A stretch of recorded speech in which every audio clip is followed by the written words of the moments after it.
Welcome to the newest stage podcast for 2026. We've got a new venue, new format, new movers and shakers. And today I've got a real legend on the couch with us, the man, the one and only, who's turned property into not just art, but stand-up material. I'm talking to none other than Daniel Lee, host of the smash hit Get Keen podcast, founder of the award-winning Plum Property agency, and arguably the only agent who can make cold calls sound fun. Daniel Lee, let's get keen. Welcome, mate. Mate, thank you for that wicked intro. I like that. And a shout out to my podcast, Get Keen, as well. I love that. We're going to leave the description in the below, so make sure that you do get in touch with Dan there and subscribe to his podcast. But we go back quite a while now, Dan. I think it was 6 years ago we recorded with you. I reckon it was more. Yeah, it could possibly be that. Pre-COVID. Yeah, pre-COVID. So what, COVID started end of 19. End of 19, early 2020. I was doing stuff with you in 2017. It could have been that far back, mate. So welcome again. It's great to have you back and good to see you as well. You too. Back then you were in real estate known as the funny guy. And was that always the plan, or did the humour, or has the humour now evolved? It was never the plan to be known as real estate's funny guy. It kind of sort of happened. But I guess sort of like how that happened was when, I generally am I do like to express my personality. I was a bit of a class clown. I'm a bit of a larrikin, a joker. Yep. I can be professional too, but absolutely. That's that other side of me. Yep. And when videos came out I was an agent for many years, as you know. I'm retired from selling properties now, but when videos came into part of the advertising for properties, which really sort of started to happen in 2012 to 15 when it became affordable and there were companies doing it. But when it really took off, when Facebook and Instagram, Facebook first, you could promote and pay for sponsorship of videos. Yeah. That's when I saw a massive opportunity to really go big on the marketing of properties. And I thought, all the property videos that are being done, they were all stale and boring, just an agent sort of saying, come and have a look, and different shots of the house. And there was nothing really standing out. And I just saw a massive opportunity to connect with a large audience, run ads behind it to local areas so that you could expose the property and at the same time expose yourself as the agent. Yeah, absolutely. And just tried being a bit different. So I started making these, funny style ads. Yeah. And, some of them really hit and took off. They did. And, some of them went very I guess viral. I got a bit of a name for myself as the agent that does the funny videos. You did. But look, do you think that you were a little bit underestimated because of the history of your style? I mean, did it ever kind of like isolate maybe a conservative audience doing those funny videos? Potentially, yes.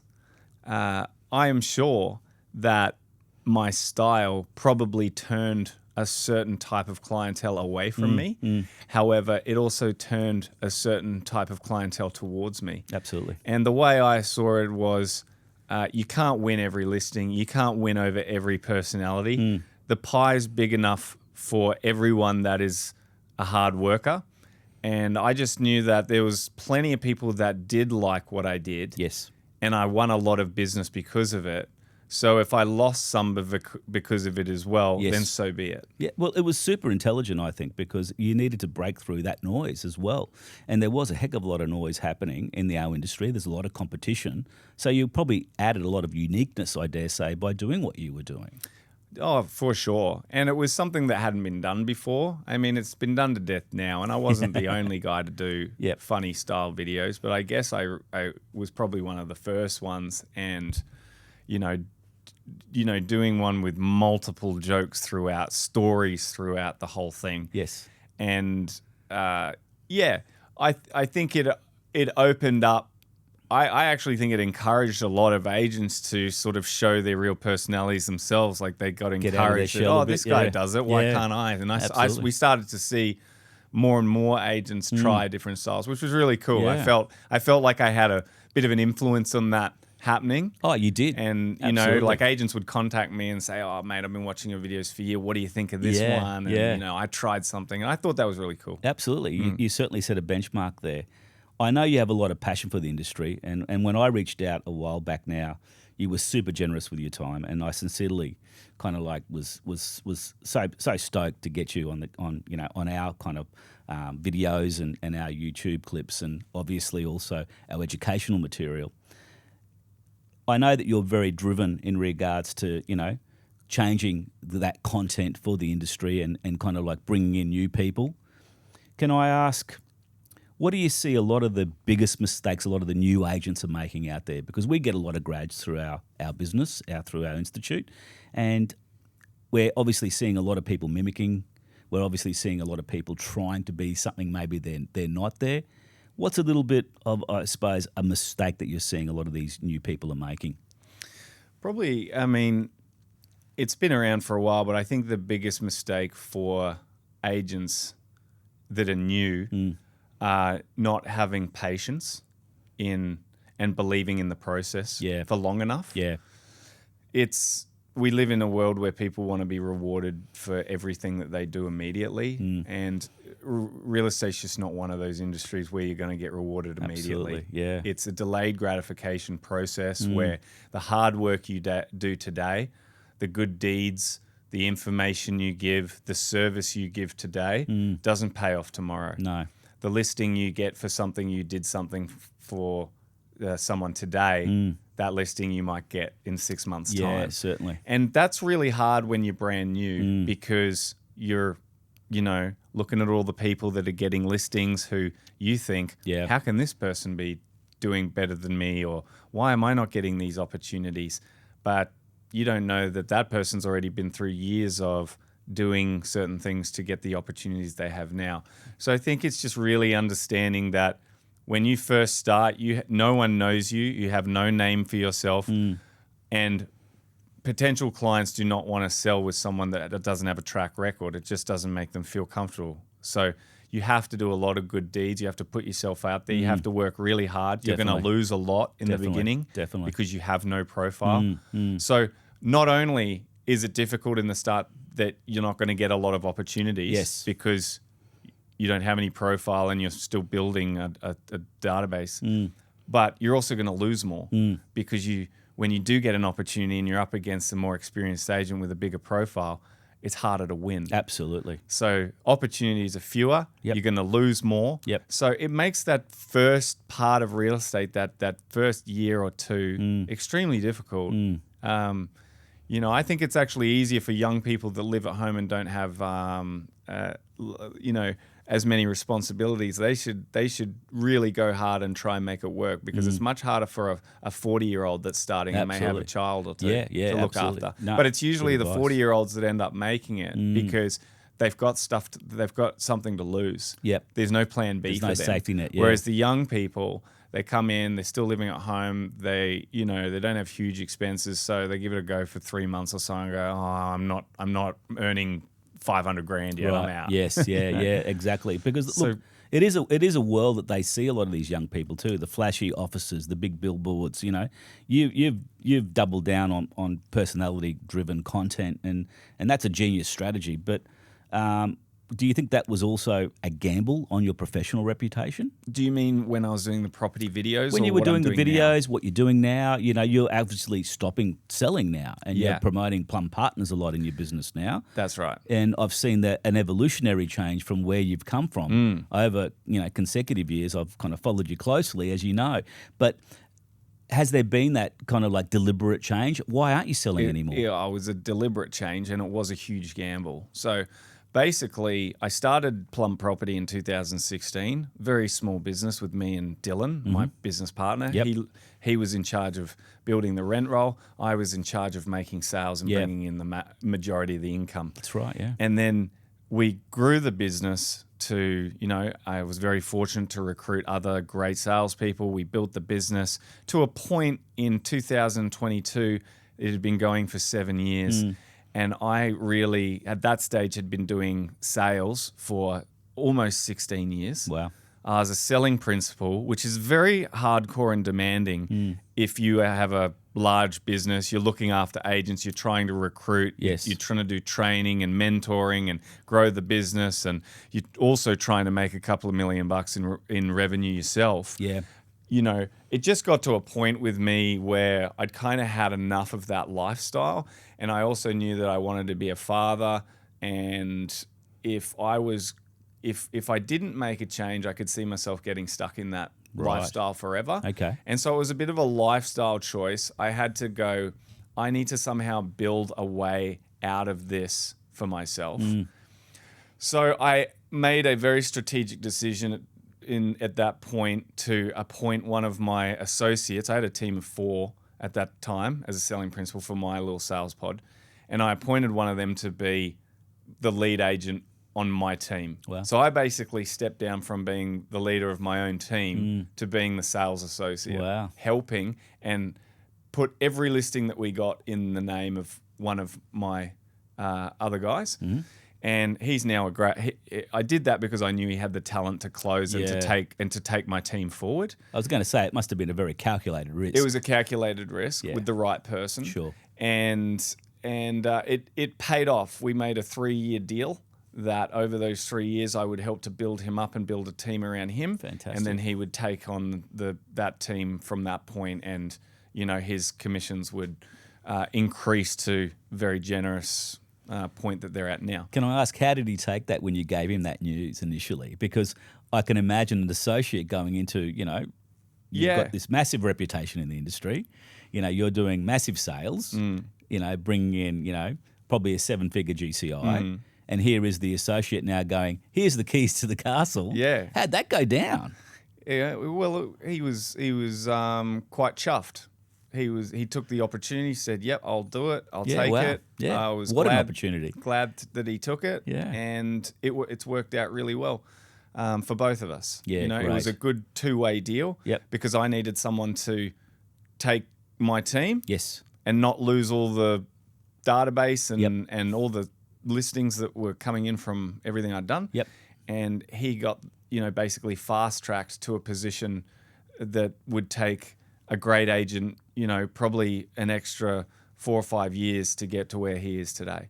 So it was a good deal, and that deal's finished now. And in that 3 years, I was able to build my next business, Plum Partners, to a point that it's profitable. Right. Which it wasn't for a couple of years. It was burning a lot of money. Sure. Yeah. So it was a big risk. Like any new business, I suppose. Like most new businesses, yeah. So financially, it was a massive step back from me, because you can imagine me, I was earning, in 2022, my gross commission was 1.9 million. Fantastic. That's straight into the business, right? I didn't take a 60% split of that and give it to myself. I was just on a salary. But so all that money goes in the business. All of a sudden, like me stepping down. Yes. If I didn't have someone to, keep my sales business going, that's a lot of revenue to lose in a business. Absolutely. And then starting the new business, that was costing us $800,000 a year, and it cost us $800,000 a year, and we made about $200,000 in revenue. So we lost $600,000 the first year. Wow. We lost $200,000 in the second year. Wow. And we pretty much broke even by the third year. Wow. So it was a big risk. Big learning curve, yeah. Yeah, and but we're coming out the better side of it, and hopefully the AI doesn't come and destroy all of our businesses, and it continues to be a thriving business. Oh, I don't know about that. But look, the thing is, though, do you think also with the opportunity that you had as a principal and your years in the industry, that resilience, those skills that you developed, that risk to go out and be 800K in the red over 3 years and just be breaking even in the third year, was there a point there where you said, hey, what am I doing? I should just go back to sales? There's been multiple times throughout the last 3 years where I have had doubts, questioned whether or not it was the right decision. Sure. So who does Dan turn to when they have those doubts? My business partner, Dylan, Yep. is kind of like my go-to guy. I'm very fortunate. He's awesome. He's so smart, and we just like we just connect so well. So, you got to have good people to talk to. Absolutely. I'm pretty headstrong, so like when I get a bit like that, I pull myself out of it by, going for a good gym sesh, going for a good run, Yep. telling myself it's going to be fine. You Yep. got to pull through, listening to other business stories of people who have gone through trials and tribulations, and I always pull myself out of it. But sure, I've had moments where I'm like, geez, that maybe and look, the honest truth is, if I had stayed in sales and just continued to be grow my sales team and grow my my sales business, I'd be a lot more wealthy than I am right now. Hopefully that in 10 years will be a lot different. But, I definitely would be financially in a lot better position right now. Yes. Right. Yeah. However, would I be as happy? I don't think so. Yeah. No way. And that's the price, isn't it? I mean, you don't put a price on happiness, That's what we're all striving for, Yeah, right? absolutely. I mean, the whole financial part is for our happiness. So we're all striving for happiness, and part of happiness for me is fulfillment. Part of happiness is definitely financial, but it's definitely not just financial. Yeah, absolutely. You are building a great business. Plum Partners is a fantastic model, and I know this because I've actually sent people your way in regards to talking to you about that. They want to go out on their own, for example. They want to start their own business. They've done a few years working in an agency, and they're looking for that next step. That's been an awesome step for them because that's not usually available to people in the industry. Usually the principal will kind of like take them under the wing, but the ability to run their own businesses and do those amazing things is what Plum Partners is about, isn't it? Yeah, exactly right. So we basically help an agent to take that next move in their career and do what I did. I worked in an agency for 10 years, built up a great reputation, was doing $1 million in GCI. And then I went out on my own and figured it all out on my own. Yeah, and without a business partner, Dylan, by my side, I definitely wouldn't have done as good a job. I probably would have made it work. Yep. But it was a lot more difficult back then. Yes. Programs were not cloud-based like they are now. Everything was... The tech wasn't there, The right? tech wasn't there for it to happen. So if the tech didn't evolve to where it is today, Plum Partners wouldn't exist. We wouldn't have been able to do this for agents. Yeah, sure. It's just the advancement of the tech and everything being cloud-based and everything being able to be done remotely has enabled this opportunity. And, we weren't the first people to think of this. There's companies in America that have been doing this for, almost a decade, and there's some others even in Australia that were around before us. But I just saw that it was a market that was quite big and didn't have a lot of players in it. And I knew that I could do that. I saw like what I'd done and how we built our agency. And I also knew the reach I could get with agents that could really help us to, get leads. Yes. And I knew my ability to then convert those potential people onto our team. Because, I mean, I dare say, because of your experiences, the evolution of Plum Partners was a catalyst of that. It's definitely part of the story, when we're talking to a potential agent who's thinking about doing their own thing is, part of the sell is, hey, we've done this before. I've been in your shoes.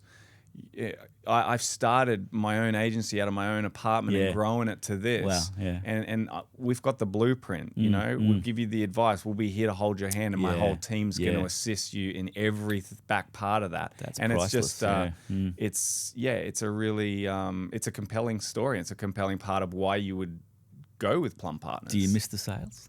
I'm still selling. Yeah, I'm just selling a different thing. Yeah, right. I'm in sales every day. Yeah, true. So, sales is in life. True.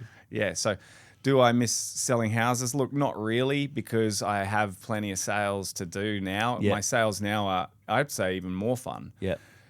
Sales before was sitting down with a vendor and listening to their story and then getting the house sold to a buyer. Yes. You kind of get over it after you do it 1,000 times, right?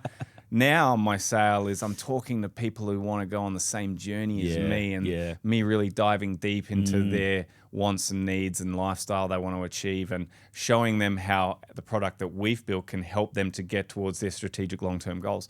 And those conversations are very powerful. They are. Engaging, rewarding. Yeah. I really love it. So agent to kind of like almost business mentor now, dare I say. Yes, I am very much so in that sort of space Fantastic. now. I'm looking forward to the book.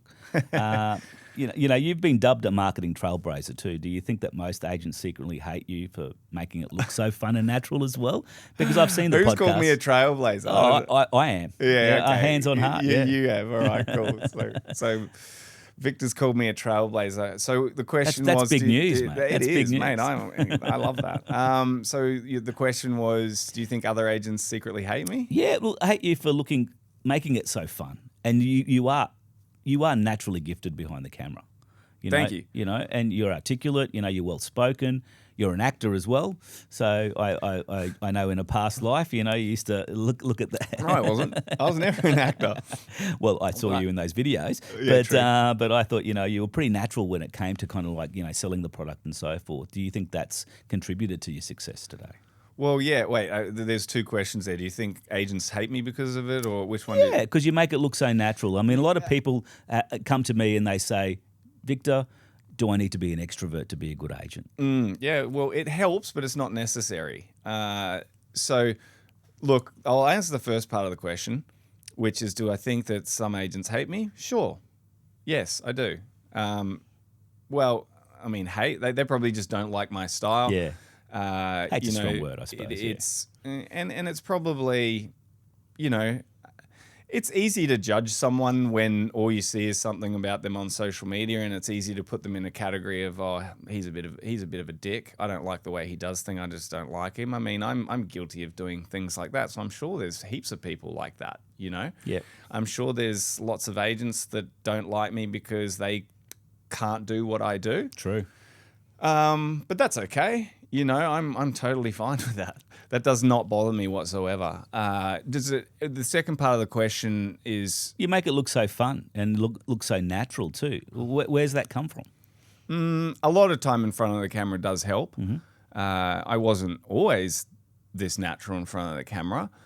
I guess the more you do it, the better you get, like anything. So if anyone's wanting to do more stuff in front of camera, I'd just say, like, first point of call is just get in front of the camera. Yeah, absolutely. And try things and see how you look, and then try a different way and get advice from people who are filming you, and get advice from people who watch the video and take their advice on board, and you'll slowly get a bit better at it. That's very good advice. And you've helped scores of agents, and including our alumni, elevate their game. What's one trend that you totally called before the rest of the market saw it coming?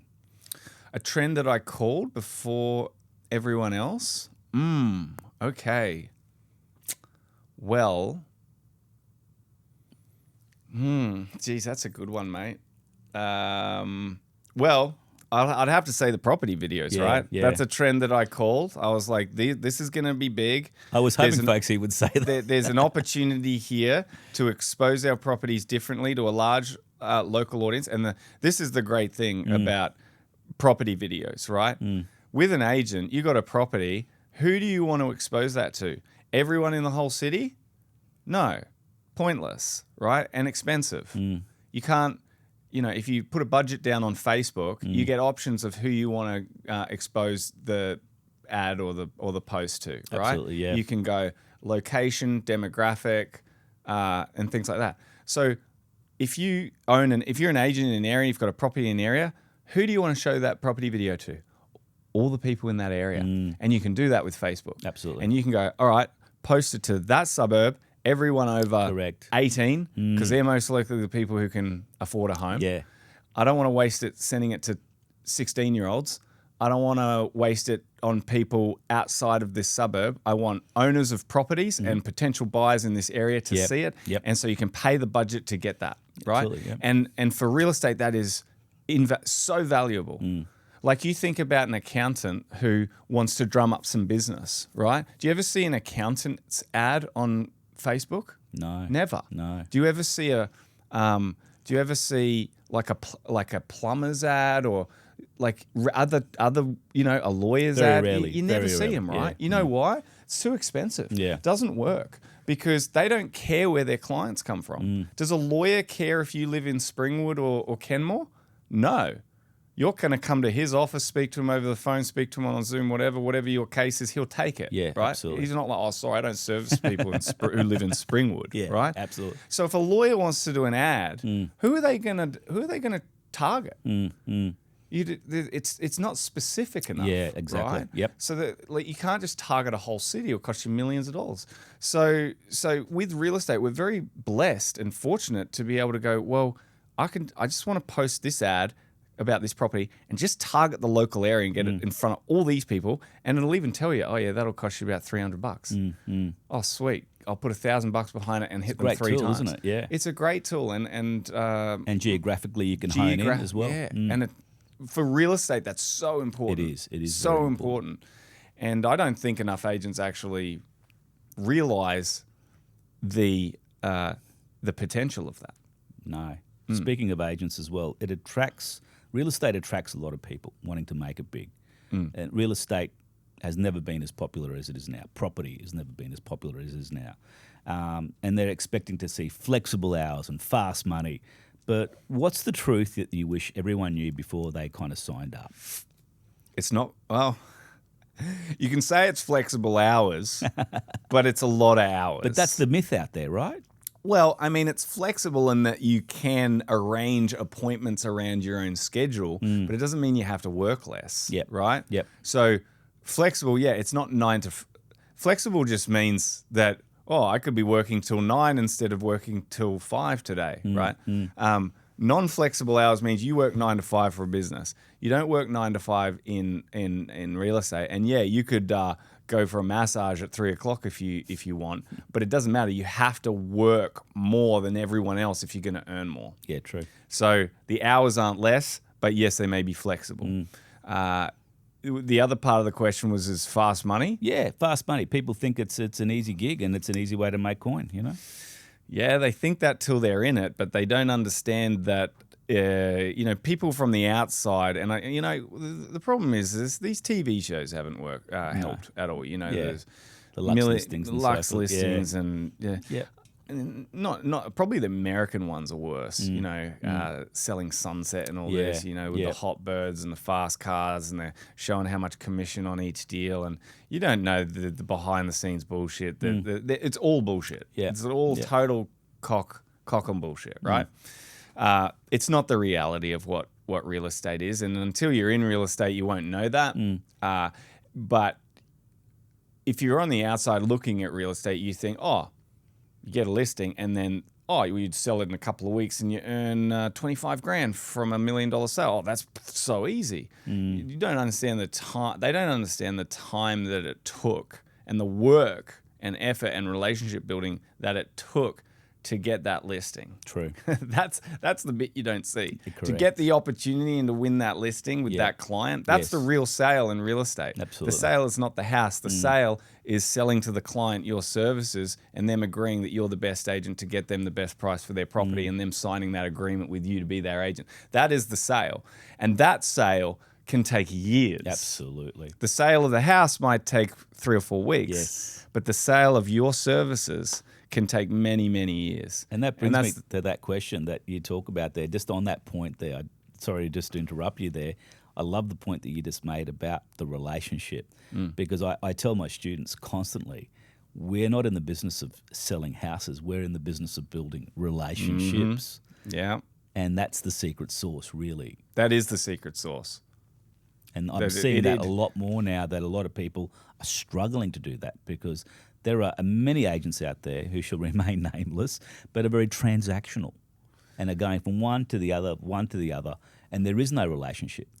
I think they started relationship-y, and then it becomes a bit more transactional later when they start to get busy and they start to forget how important the relationship is. So is it okay to be transactional? It's okay, but it probably doesn't serve you. It doesn't serve you better in the long run. But sometimes you have to be transactional a little bit when you get so busy. Okay. If you're carrying 20 listings and making 4 sales a week, it's hard not to be a little bit transactional. Sure. You can't be everyone's best friend. You can't be going around for congratulations dinners on every sale and ringing every single client every year for their anniversary and going over and having a beer with them. It just doesn't make any sense. Yeah, you wouldn't have the time. No, but. And so what it tends to be is like you do start relationship-y, but then when you get really busy, it can become a bit transactional. But is there a fine line that you found that where you started to push the relationship away, and then it became a detriment to your business as such, because you said yourself just previously there, I can't be in 5 places, I can't go to all those dinners and so forth, but I want Dan to sell my house. Yeah, you find out when you're dropping the ball when you sell properties to people, right? And then 5 years later they resell the property and not with you. Yeah, right. Right?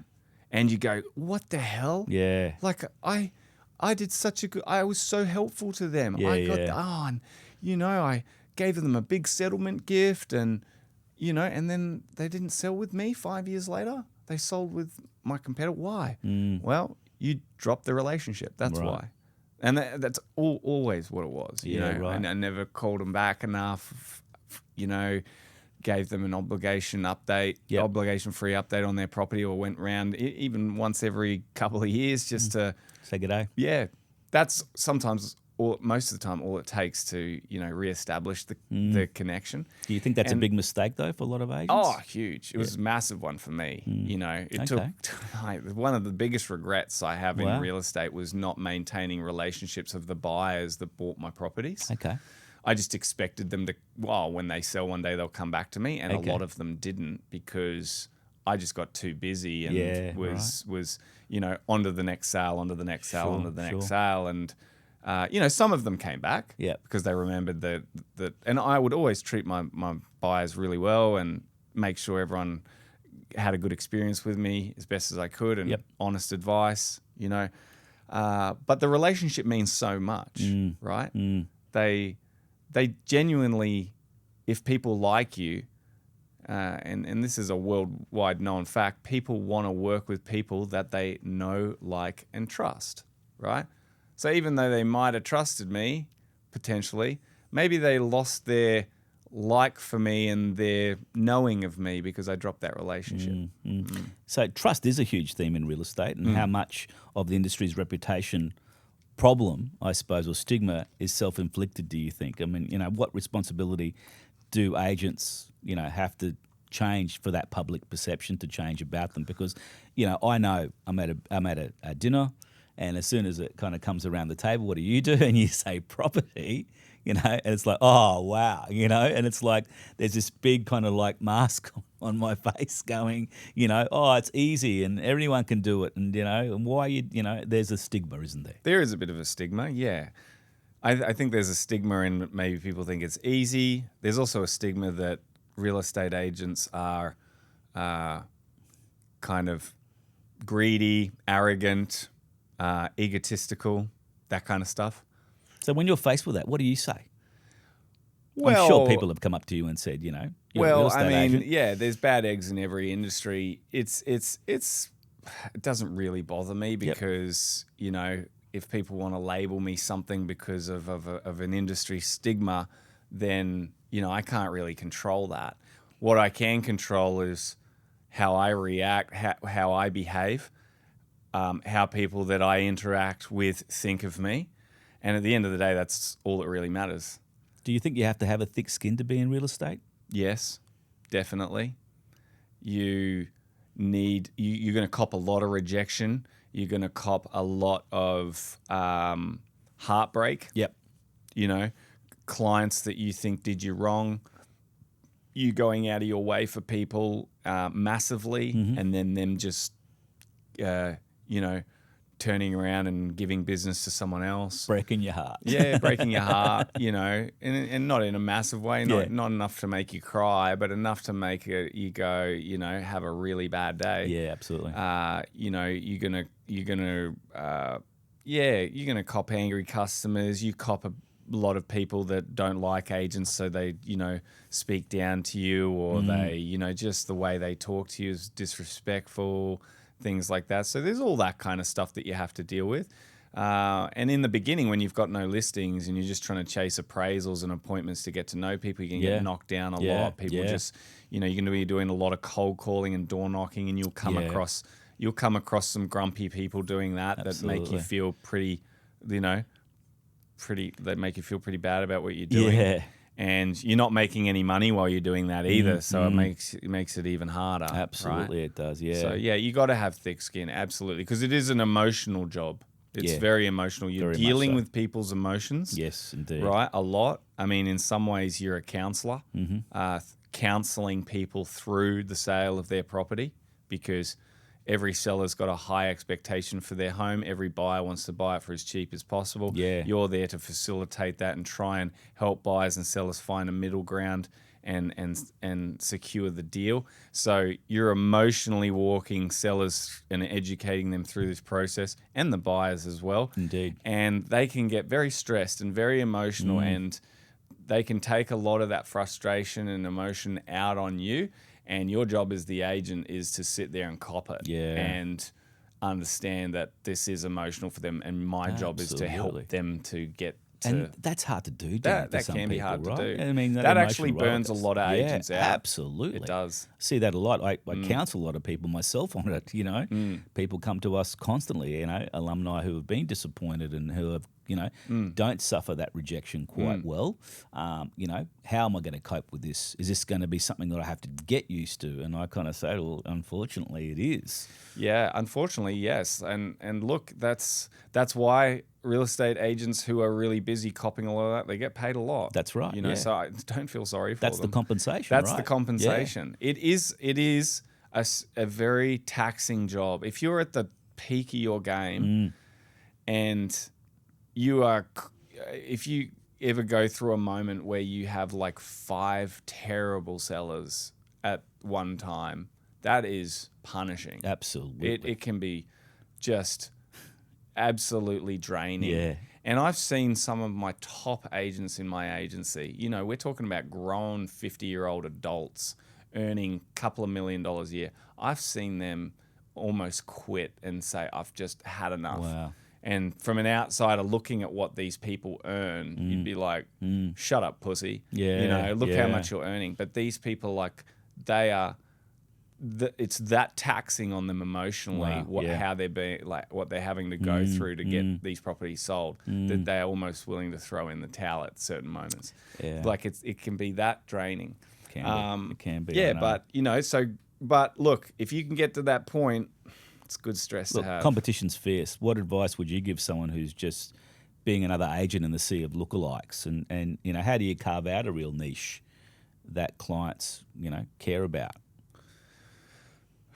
The first thing is work ethic.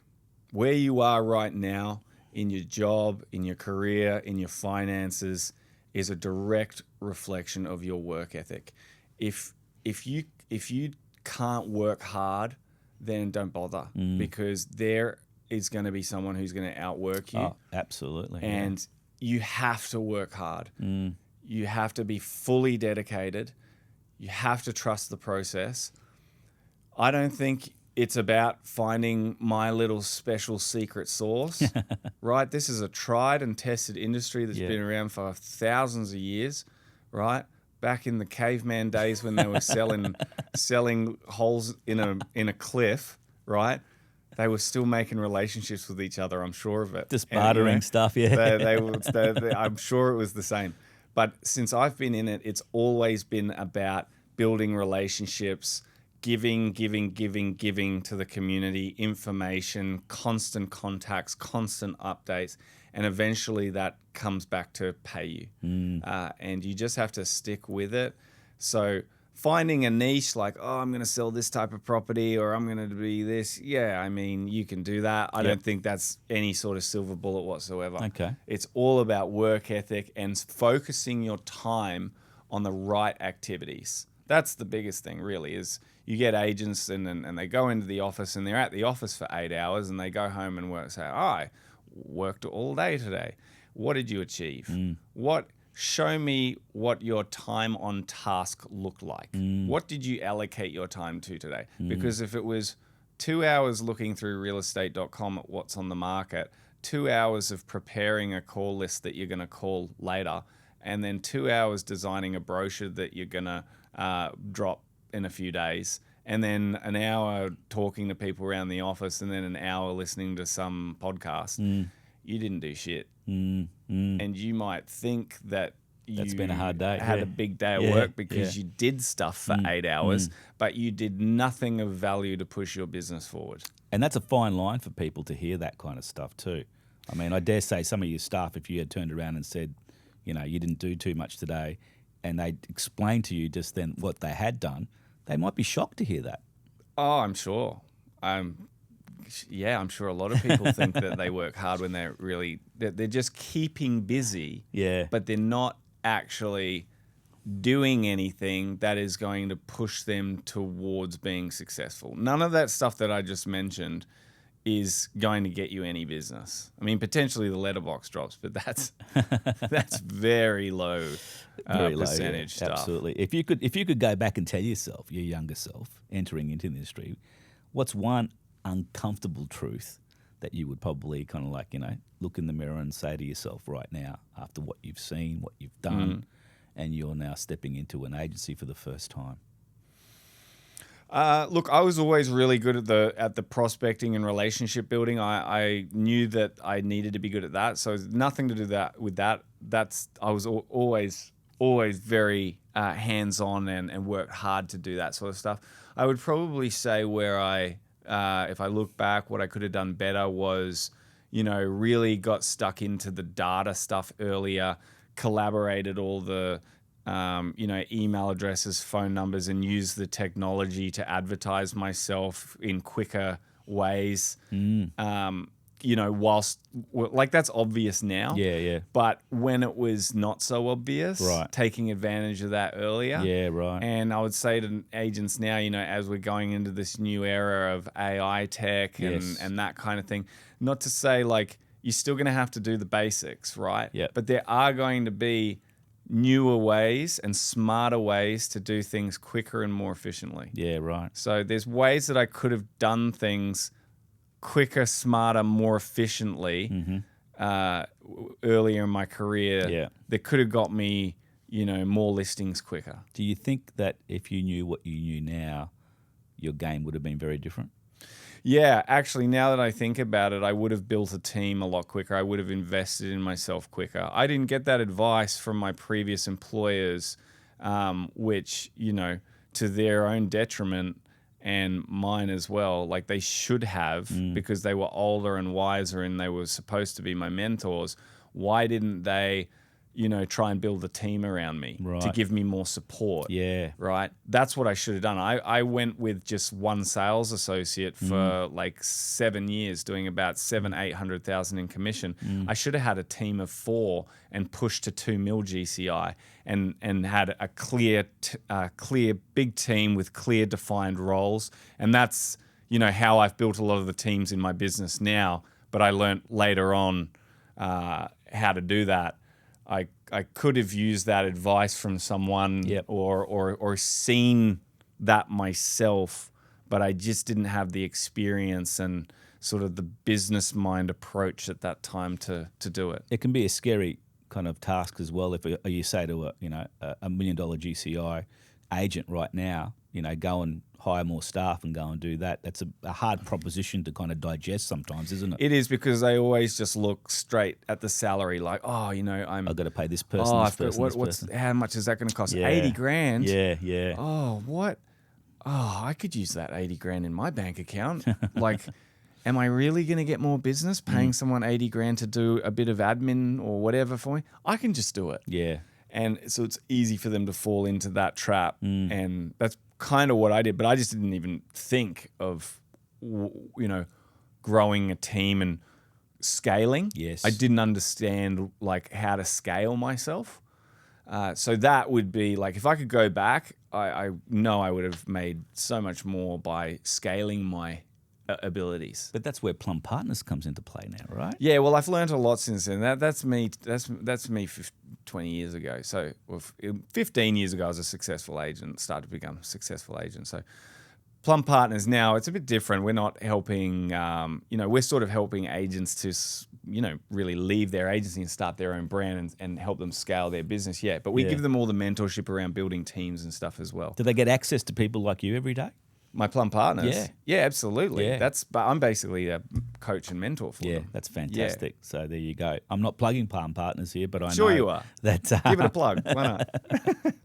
Now, look, I've tracked some of our alumni, and no stalking, rest assured here, but I'm curious and I suppose somewhat worried that so many people won't last a year in real estate. So many people are going to leave in a year, good people as well. And some agents never make it past that emerging phase. What's one behaviour or metric that kind of signals an agent is stuck or not growing? Because you're probably talking to a lot of these people every day now in your business. Yes. So yes. what are you seeing is that kind of benchmark to kind of say, do you want to just grab them and go shake and go, hey mate, you can be doing this. Why aren't you doing it? Well, it's easy to look at what an agent's doing now and in a year's time, and if they're doing the exact same, then that's easy to say nothing's changed. Yeah. So you're not growing. Yep. But yeah, look, if I sit with an agent and I ask them some questions like, how much would you like to earn this year? Like what? Let's play that scenario. Sure. I'm that agent, right? Okay, you're an agent, Yeah, and I'm just having a chat with you're you. Daniel Lee. Yeah. Right. Okay. And I'm that agent right now. I don't know how to scale. We're just having a one-on-one? We're having a one-on-one Okay. right now. What would I expect coming into Plum Partners or being that agent now that you're interviewing? Okay, sure. Well, I'd ask you a lot of questions about where you want to go, what you'd like to achieve, what sort of goals do you have? Do you want to earn a lot more money with potentially... I want to be rich, Dan. Yeah, you want to be rich? Great. Awesome. Well, you can be. We all can be. It just depends on how we go about it. So currently, you're an agent working on your own. And would you say you're at capacity right now? Oh, mate, I'm working 70 hours a week. You're working 70 hours a week. Yeah. How long has it been like that for? Mate, it's for as long as I can remember. Really? Wow. Okay. So will you look back at yourself 2 years ago from today? Are you selling about the same amount of property as you were then to now? More now. More? Yeah, more Okay. now. Yeah. Do you think you could sell any more? Oh, absolutely. You could? Oh, for sure. You're working 70 hours a week. I am, yeah. So how would you go about selling more? Would you have to work more hours? I can't be in 3 places at once. I'd love someone to be able to maybe represent me at another place or something like that, or look after some of the administration. You're talking about building a team. Yeah, Looks possibly. like you were on the right track here. All right. I don't know how to do that, though, Dan. You don't know how to I do don't know how that? to scale. Oh, great. Well, I'm certainly here to help you. I've built many teams throughout my own businesses and helped other agents to build teams in their businesses very successfully. So I'd love to help you on that journey of, who to recruit, what roles they should play in your business, and how you should structure your team to help you to get to that next level. Because what you don't want to do is add any more hours to your day. You're working 70 hours a week. Yeah. You're having to sacrifice a lot. You're probably having to sacrifice your 7 days a week, mate. family, Yeah, yep. your friends, potentially your health, your mental health. Yep. It's a lot. You can't keep that up forever. And so, yeah, I think it's a really good idea that you're thinking about that, and I'd love to help you on that journey. So could I go from 70 hours a week to 35 hours a week with Plum Partners?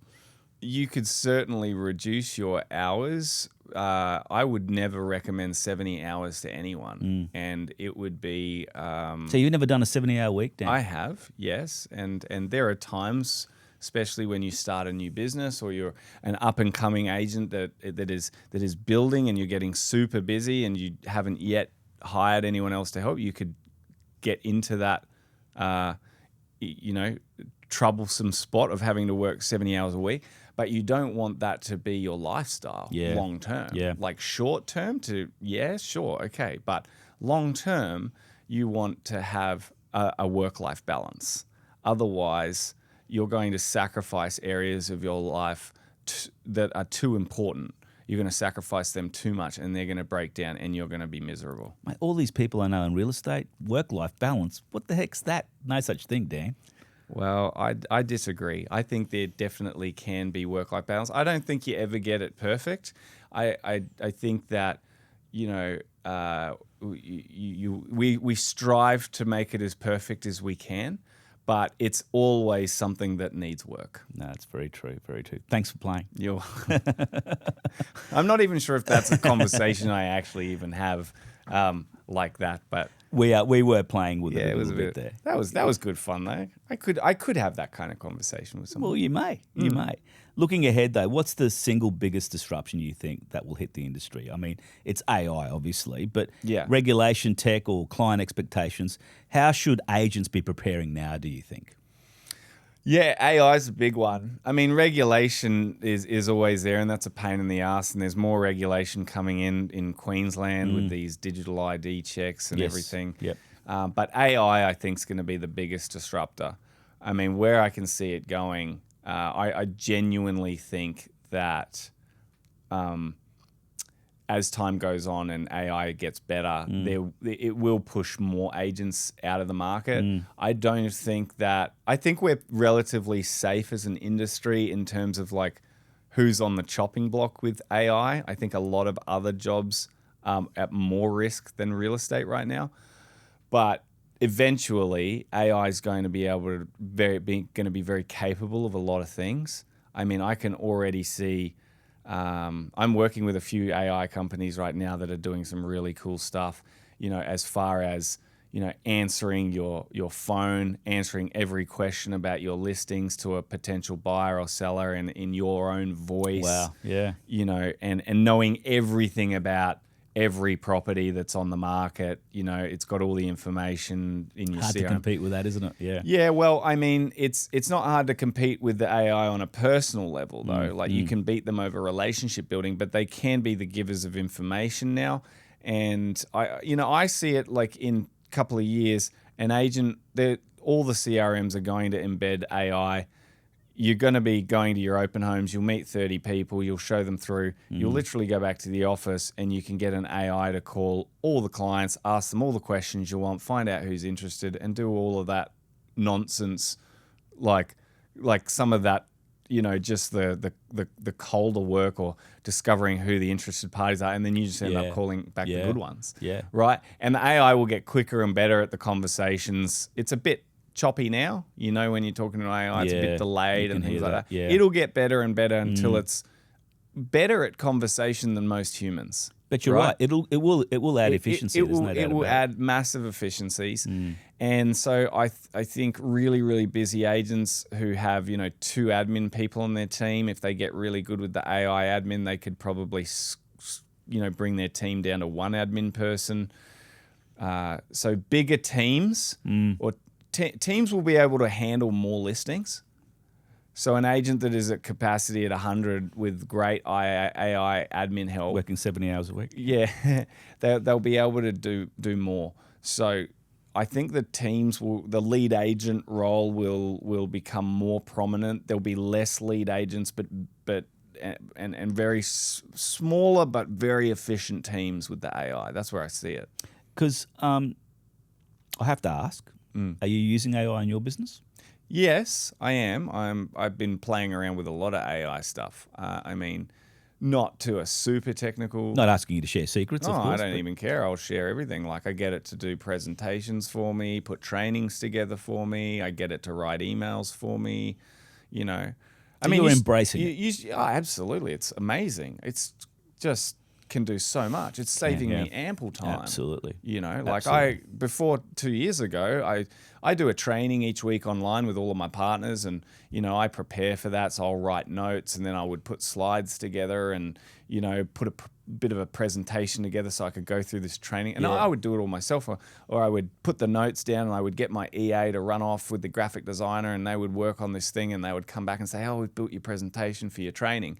And, I've just used 2 people to go away for 3 hours each to build this thing. Yeah. Now I literally chuck it into Manus AI or Claude. I use Manus to do that. And I'll just say, here's my notes for my presentation. Build me a, presentation and add some pictures which relate to what I'm talking about. And it'll, come back in 5 minutes. I've got this amazing presentation, and it's genuinely better than what I could do myself. Like it's really good. And, so I'm doing things like that. I'm trialing a voice thing in my business. I've got my own AI voice, which has my personality. I've uploaded every transcript from my podcast into my AI agent online, so it knows all of my knowledge base from my entire podcast. Wow. So now for a lot of my podcasts, I can use all of that, and I could say, hey, I want to do an episode about this topic. Yep. Can you give me a 45-minute podcast episode using my tone? And it will give me that. And I won't use that exact thing, but it will give me a lot of stuff that I can use. So it'll basically shortening the preparation time that I would have normally used into a quarter of the amount of time. Wow. You know, wow. That's epic, isn't it? I mean, it's great. I know that a lot of people are talking about it, starting to use it, which is fantastic. I certainly use it every day in my practice, and I wouldn't be able to be sitting here today doing this if AI hadn't been part of my business. You know, I mean, you probably asked AI what's 20 good questions I can ask Dan Lee for this podcast, right? Only none on this one. None. So no, You made all these up yourself? I did. Mate, yeah. So very there you impressed. go. See, there you go, people. I do a lot of due diligence, but having known you a while too, and having worked with you in the past, I kind of studied it a little bit. Okay. So that's the good news there. And look, I think that if you're not using some kind of technology and everything, you're silly, aren't you? So, but I'm going to ask you a question now, and it's probably a bit of a critical kind of thinking question, because I'm going to probably criticize myself to some degree. But what should trainers be telling new agents? And what should we be teaching more in our courses before we let them loose in the industry? Well, I think it all comes back to you got to be good at the fundamentals, right? Now, you can go have your little niche of, I've got a really good social media presence and I'm really good at videos, or I'm really good at, I'm really good at selling waterfront apartments, or I want to have this sort of niche. But at the end of the day, you have to have the fundamentals of real estate. So, they should be training body language, how to read the room, how to build rapport quickly off the bat with people, how interpersonal skills, things like this. These are all the foundations of being a really good agent, right? You got to have the ability to connect with people very quickly. When you meet someone at their house, walking around their house, and within 5 minutes being able to build a small friendship with that person, finding things in common. All of these things are super important. And there's a lot of training out there that they'll try and the best real estate agents these days are doing videos. You've got to be good at videos. Come and do my course on how, and it's like, yeah. That's not going to make you a great true. agent. It's Very not true. going to get you off the ground. Yep. It's if you're going to have some niche like that, you can bring that into your career later, but it's not going to be the thing that makes you really good in the beginning. Very true. Yeah, so teaching the fundamentals about building rapport and building relationships is always going to serve every person long term. Absolutely. Yeah, great advice there, and something we already do in our courses, which is fantastic. When you look at the future of real estate, what kind of keeps you up at night, and what kind of gets you out of bed more excited in the morning these days? Nothing much keeps me up at night, but I'd probably think that the one thing that does have me a little bit worried is, and it probably worries everyone, is how AI is going to replace a lot of the tasks. As a business owner, I think the next 5 years are going to be very rewarding with this stuff, but potentially the following 5 years could be devastating. Very threatening, yeah. Yeah, so it's going to be an era of, look at AI, it's making everything cheaper, faster, more efficient, higher profits, things are done quicker and better. It's great. And then eventually it could come full circle and take everything away from us. So that has me a little bit concerned, but it doesn't concern me at the same time because we're all in the same boat. It's an almost uncomfortable truth, isn't it? Yeah, really, it is. But I never get that worried when we're all in the same boat, right? Yeah. Every industry is in the same boat. So if it's everyone's problem, then don't worry about it. You know what I mean? It's only a problem if it's only my problem, right? But it And- is a controversial prediction, right? And you know, and we can happily say that that might happen in 5 years' time. There are a lot of stakeholders out there who are probably saying, more like 2 or 3 years' time. Well, yeah, it could be. You know? It's advancing pretty quick. It is advancing pretty quick. Well, what gets me excited now, what gets me excited is really helping agents to get to the next level. That's what really excites me. And you're a dad now. You're becoming a new dad again. Yes, I am a dad. That's That's fantastic. all really exciting. But we're talking about the real estate industry. What excites me there, it's you know, I've sort of evolved my own position from being an agent to a business owner to now helping business owners, and I'm so invested in that's what gets me excited now. You know, me actually getting an agent to make this move, and then 2 years later, they've built a really good small business for themselves, and they're, you know, the future's super bright for them, and they're thanking me for, you know, my help and my guidance on the journey. And a lot of it was them, but me being a part of that is what excites me. I'm going to just conclude because I could talk to you for another hour about this stuff. But what's one of the weirdest questions a buyer's ever asked you on inspection? First thing that comes to your mind. Can I do a number 2? Yep. In the toilet? That's a pretty weird one. How about this one? You'd love this one. If you had to pick a theme song to walk into to a listing presentation, what would it be? Oh, it'd have to be. I know you're a Burning Man fan, so you know. Burning Man's like techno music. So, That's why I thought it might be something that. Oh, mate, it's got to be like, I don't, you know, some sort of Akadaka, AC/DC like song. Okay. Something like that. Love it, love it. If you could invent a real estate power, what would it be? A real estate power? Yep. It would be the power of influence, where you could just go and they would just be mesmerized by you, and then they would just, whatever you say, they'll just do. Wow, That love would that be one. the power. I think that's one I would like too, Yeah. actually. Yeah, I could use that one for not too good either, I dare say. So, mate, what's the worst advice you've ever heard someone give a new agent? Don't hold back here too. Oh, the worst advice someone's given a new agent. I've heard this by a few experienced agents that they've told new agents that, I've never door knocked, I've never done cold calls ever. And that's terrible advice to give a brand new person. And that may have been true for that agent, Yep. right? Yep. Cold calling and door knocking are not the only avenues to build relationships. You know, I have an agent in my office, Vern Gilbert, who's also never done cold calls or door knocks in his life, but he had a restaurant business for 20 years. Wow. Locally. Yep. And it was a high-end restaurant Great where network, he built hundreds of relationships with locals over many years. Love it. And then that restaurant, that restaurant ended up closing. This is back in the 90s, and then he went into real estate. And when he went into real estate, he did really well quite quick because he had all these relationships of, you know, local astute people. Yep.